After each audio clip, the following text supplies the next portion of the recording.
During the winter of my junior year, my mom died from what started out as the flu. I could not understand how, in a span of 3 days, someone who I had just talked to and who had laughed at my crazy jokes could somehow cease to exist. I learned that as much as I looked for answers for what had happened, some events in life are unpredictable and don't have clear answers. Coming back to college was one of the hardest things I've ever had to do. I felt my mother's passing in the smallest of details, from seeing freshmen moving in and remembering how she had flown in with me to help me do the same, or something as mundane as hearing someone say they needed to call their mom. Among my group of friends, I began to feel like an outsider, someone who was incomplete.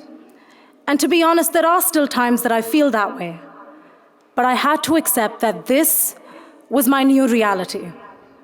I would not be able to call my mom about my bad days, my good news, or even that econometrics final, which I had studied so hard for, but still felt like I knew nothing.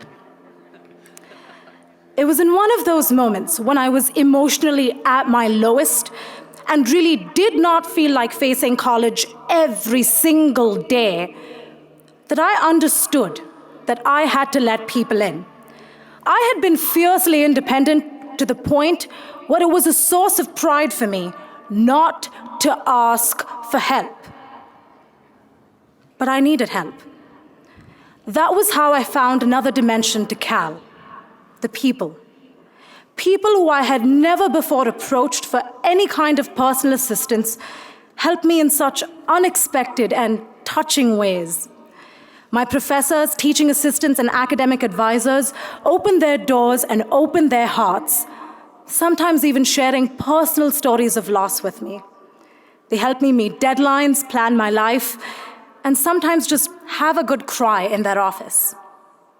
My financial aid advisor at Cal, who ensured that my budget appeal went as smoothly as it could, so I didn't have to worry about financial aid while grieving my mom. And my Bear family, from Cal Mock Trial, the Student Advocate's Office, my dance team Natya, and my friends from Corey, where I spent far too much time. They gave me a sense of hope, optimism, and just made me